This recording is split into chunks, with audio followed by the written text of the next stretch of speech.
Hi friends, இந்த வீடியோவில் 12th எக்கனாமிக்ஸில் நிதி பொருளியல் இந்த லெசன் உள்ள புக் பேக் கொஸ்டின்ஸ் பார்க்கலாம். ஓகே, வாங்க ஃப்ரெண்ட்ஸ் வீடியோக்குள்ளே போகலாம். ஃபஸ்ட் கொஸ்டின் பாருங்கள். தற்கால அரசு எனப்படுவது? ஆன்சர் நலம்பேணும் அரசு. ரெண்டாவது கொஸ்டின், கீழ் வருவனவற்றுள் தனியார் நிதியின் பண்புகளில் இல்லாதது? ஆன்சர் விளம்பரப்படுத்துதல். தேர்ட் கொஸ்டின், வரி கீழ்காணும் குணங்களை கொண்டது? ஆன்சர் வந்து பார்த்திங்கன்னா மேற்கூறப்பட்ட அனைத்தும் என்னென்னு பாருங்கள். கட்டாயத்தன்மை, பிரதிபலன் கருதாமை, வரி மறுப்பு ஒரு குற்றம்.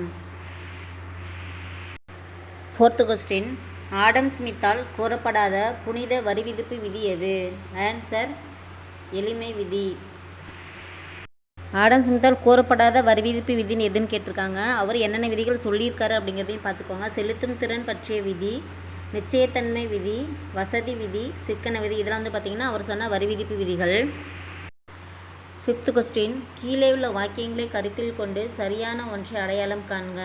ஃபர்ஸ்ட் ஒன் பாருங்கள். மாநில பட்டியலிலோ இணைப்பு பட்டியலிலோ குறிப்பிடப்படாத வரியை விதிப்பதற்கு மைய அரசுக்கு தனி உரிமை இல்லை. செகண்ட் ஒன், அரசியலமைப்பு சில வரிகளை மைய அரசு பட்டியலில் இருந்து மாநில அரசு பட்டியலுக்கு மாற்ற வசதி செய்கிறது.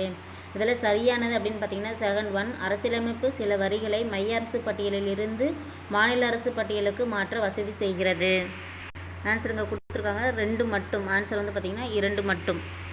சிக்ஸ்த் கொஸ்டின், ஜிஎஸ்டி இதற்கு சமம்? ஆன்சர் வந்து பார்த்திங்கன்னா விற்பனை வரி. செவன்த் ஒன், இந்த நன்மையை நேர்முக வரி கொண்டிருக்கவில்லை. ஆன்சர் வசதி. எய்த்து கொஸ்டின், கீழ் வருவனவற்றுள் எது நேர்முக வரி? ஆன்சர் வருமான வரி. நைன்த்து கொஸ்டின், கீழே உள்ளவற்றுள் எந்த வரி மைய அரசின் பட்டியலில் இல்லை? ஆன்சர் வேளாண்மை வருமான வரி. 10வது கொஸ்டின், அரசின் வருவாய் வரவு கணக்கில் சேராதது? ஆன்சர் சொத்திலிருந்து கிடைக்கிற வாரம். 11வது கொஸ்டின் பாருங்கள். வருவாய் செலவு வருவாய் வரவை விட அதிகமாக இருந்தால் அது? ஆன்சர் வந்து பார்த்திங்கன்னா வருவாய் பற்றாக்குறை. 12வது கொஸ்டின், மொத்த செலவு கடன் அல்லாத மொத்த வருவாயை விட அதிகமாக இருந்தால் அது நிதி பற்றாக்குறை. வருவாய் பற்றாக்குறைன்னு என்னென்னு பாருங்கள். வருவாய் செலவு வருவாயை விட அதிகமாக இருந்துச்சுன்னா அது வந்து வருவாய் பற்றாக்குறை. நிதி பற்றாக்குறை அப்படின்னா மொத்த செலவு கடன் அல்லாத மொத்த வருவாயை விட அது அதிகமாக இருந்துச்சுன்னா அது வந்து பார்த்திங்கன்னா நிதி பற்றாக்குறை. 13வது கொஸ்டின், பற்றாக்குறை நிதியாக்கத்தின் அடிப்படை நோக்கமாவது? ஆன்சர் பொருளாதார முன்னேற்றம். 14வது கொஸ்டின், பற்றாக்குறை வரவு செலவு திட்டம் என்பதன் பொருளாவது? ஆன்சர் அரசின் மொத்த செலவு மொத்த வருவாயை விட அதிகம். 15வது கொஸ்டின், பொதுக்கடனை திருப்பி செலுத்தும் முறை? ஆன்சர் இவை அனைத்தும். என்னென்னு பாருங்கள். கடனை மாற்றுதல், மூழ்கும் நிதி, பகுதியாக செலுத்துதல். 16வது கொஸ்டின், பொதுக்கடனை மாற்றுதல் என்பது?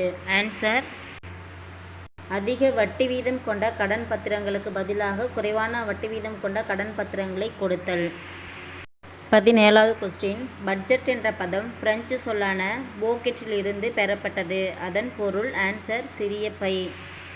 18வது கொஸ்டின், கீழே கொடுக்கப்பட்டுள்ளவற்றுள் எது இந்தியாவில் பெரிய பற்றாக்குறையாக இருக்கும்? ஆன்சர் நிதி பற்றாக்குறை. 19வது கொஸ்டின், நிதிக்குழு நிர்ணயம் செய்வது எது? ஆன்சர் நிதி வளங்களை மாநில அரசுக்கு மாற்றுதல். 20வது கொஸ்டின், கீழே கொடுக்கப்பட்டுள்ளவற்றுள் எது சரியான சொற்றொடர் என கண்டுபிடி. ஃபர்ஸ்ட் ஒன் பாருங்கள். ஜனாதிபதியால் நிதிக்குழு பணியமர்த்தப்படுகிறது. செகண்ட் ஒன், ஒரு நிதிக்குழுவின் காலம் 5 ஆண்டுகள். ஆன்சர் வந்து பார்த்திங்கன்னா 2ம். 2மே வந்து பார்த்திங்கன்னா சரியான சொற்றொடர் தான். ஓகே ஃப்ரெண்ட்ஸ், இந்த வீடியோ உங்களுக்கு பிடிச்சிருந்தா லைக் பண்ணுங்கள், கமெண்ட் பண்ணுங்கள், ஷேர் பண்ணுங்கள், மறக்காமல் சப்ஸ்கிரைப் பண்ணுங்கள். Thank you friends.